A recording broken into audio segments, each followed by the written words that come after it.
आज मोमो खाने का मन था तो सब्जी को मैंने निकाला फ्रिज में और फ्रिज में थोड़ी ही सब्जी थी गाजर, बंद गोभी और धनिया।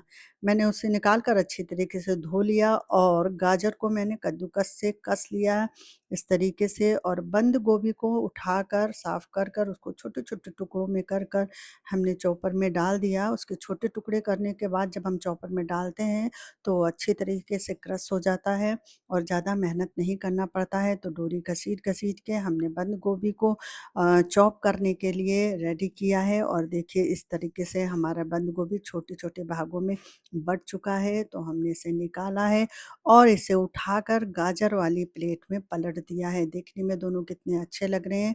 इसी तरीके से हमने सोचा थोड़ी गोभी और बची है तो कद्दूकस करके भी देखा जाए कि कैसे होता है। तो मैंने कद्दूकस करना स्टार्ट कर दिया।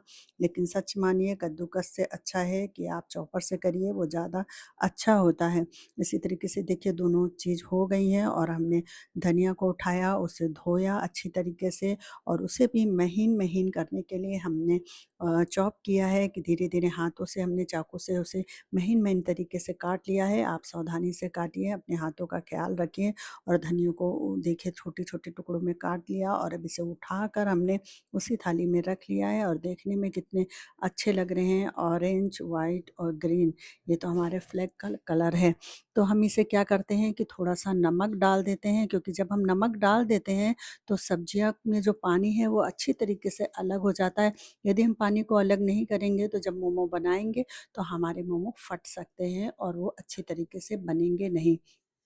तो हम क्या करेंगे कि इसे अच्छी तरीके से चम्मच से मिला लेंगे ताकि नमक चारों तरफ अच्छे से मिल जाए और इसमें मिलाने के लिए हमने क्या किया है सोया बड़ी को भी हमने भिगो के रखा है। इसका भी स्वाद मोमो में बहुत अच्छा आता है।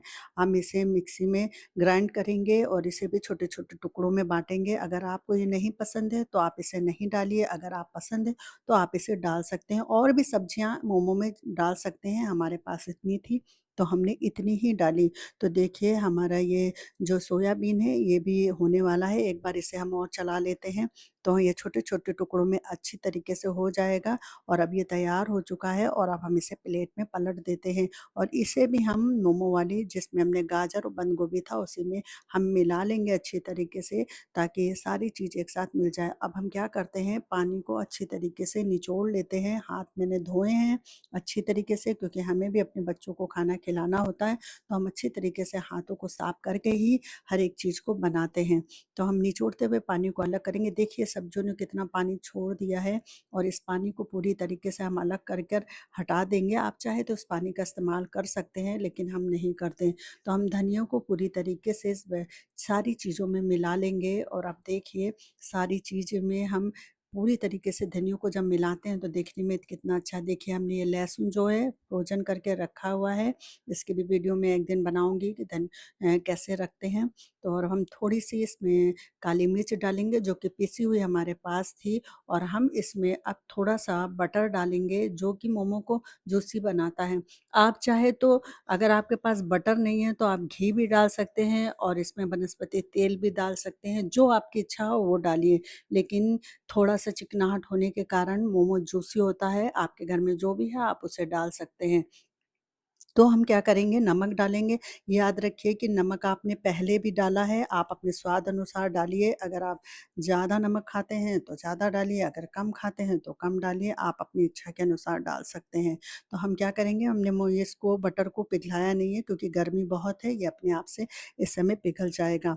तो हम क्या करते हैं अब मैदे की तैयारी करते हैं, जो मोमो जिसमें भर के बनाने हैं, तो हमने मैदे को क्या किया है कि पूरे थाली में पलट दिया है और ये गोल-गोल कुएँ की तरह बनाया है और अब हम इसमें क्या करेंगे कि पानी को धीरे-धीरे करके डालेंगे और पानी को हम एकाएक ना डालें क्योंकि हम ज़्यादा पानी को एकाएक डालेंगे तो हमारा डो हो सकता है गीला हो जाए, जो मोमो अच्छे तरीके से नहीं बनेंगे।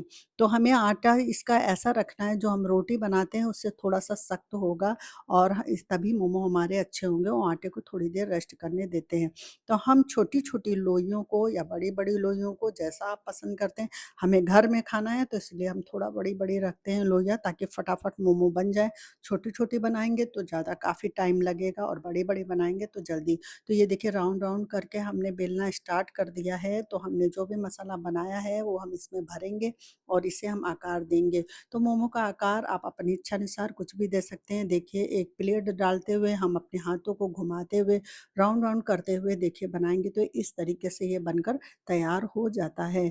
तो हम इसका आपको एक बार और दिखा देते हैं ताकि आप इसे और एक बार अच्छे तरीके से सीख लें। तो हमने इस तरह से रोटी बनाई और इस मसाले को इसमें लेकर भरा और देखिए इस तरीके से धीरे-धीरे राउंड करते-करते घुमाएँगे और जब घुमाते जाएँगे तो ये अपने आप से राउंड होता चला जाएगा और इसे पकड़ कर अंत में ऐसे दबा देना है। ये देखिए तैयार हो गया। अब हम दूसरी तरीके से भी बना सकते हैं जो आसान है एकदम गुझिया की तरह आपस में देखिए लपेट दिया दोनों पूँछ को। अब हम तीसरे स्टाइल में बनाते हैं धीरे-धीरे ऐसे हम लपेटते जाएँगे और एक ही तरीके से प्लेट देंगे एक तरफ और एक तरफ सादा पकड़े रहेंगे और इस देखिए इस तरीके से बनकर ये तैयार हो गया। देखने में कितना अच्छा लग रहा है। अब हम चौथी स्टाइल में भी इसे बनाएँगे सेम ऐसे ही जैसे प्लेट डालकर हमने बनाया है ऐसे ही इसे बनाना है। तो हम लोई लेंगे और लोई में क्या करेंगे इसको भरेंगे और भरने के बाद हम क्या करेंगे धीरे-धीरे ऐसे प्लेट बनाते जाएँगे और आपस की पूँछ पकड़ के दोनों को ऐसे चिपका देंगे। तो ये बनकर तैयार हो गए हैं। देखिए हमने कितने तरीके से इस डिज़ाइन को बना लिया है आपके लिए 1, 2, 3, 4, 5 5 बनकर तैयार हो चुके हैं।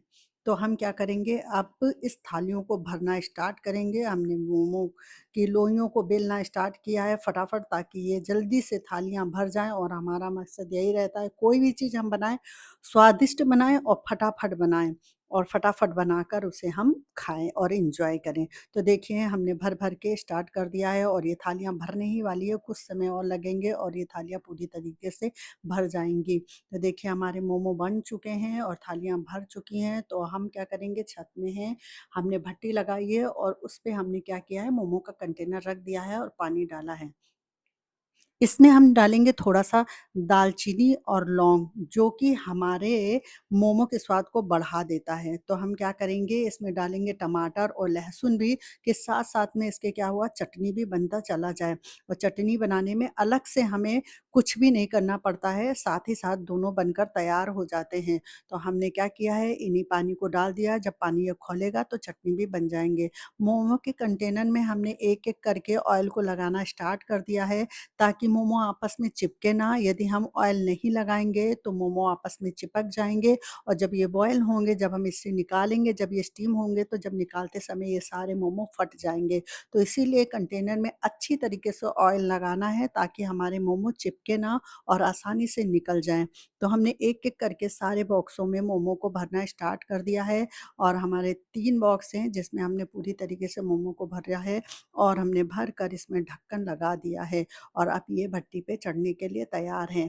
तो हमने क्या किया है इसी भट्टी पे जिसमें हमने टमाटर को रखा है उसी में हमने इसे रख दिया है और मोमो अभी कुछ टिक सेकंड में बनकर तैयार हो जाएँगे। कम से कम 15 मिनट लगते हैं, 15 मिनट में मोमो बन जाते हैं। मुझे याद आया कि मैंने तो मिर्च डालना भूल गई हूँ और मिर्च जब तक ना हो तो चटनी का स्वाद ही नहीं आता है। तो हमने मिर्च डालकर भी खौला लिया है और सारी चीज़ें जब उबल गई हैं तो एक-एक करके टमाटर की स्किन को हमने उतारा है क्योंकि इसके छिलके खाने में अच्छे नहीं लगते हैं, जब हम मोमो पीसेंगे तो ये मुँह में लगते हैं।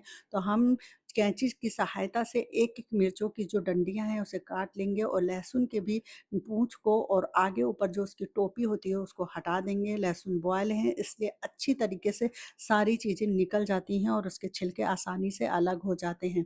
तो देखिए एक-एक करके मैंने टमाटर को अलग सारी स्किन को उतार लिया है और पूरे जार में डाल लिया है और देखने में ये ऐसे लग रहे हैं।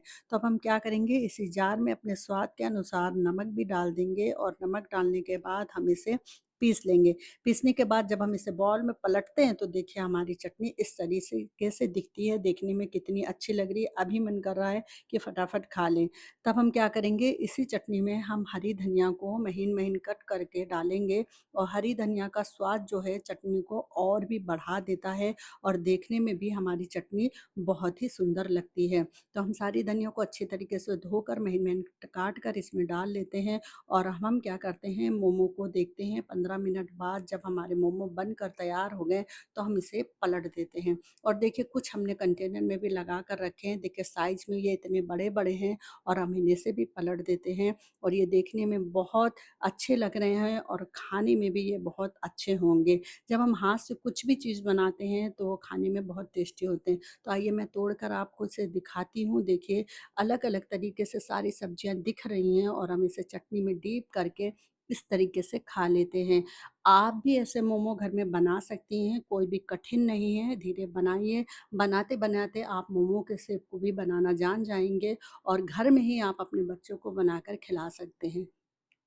यदि आपको मेरी वीडियो देखने में अच्छी लगी और इससे आपने मोमो बनाना सीखा है, तो आप इसे लाइक करिए और शेयर करिए। बाय-बाय।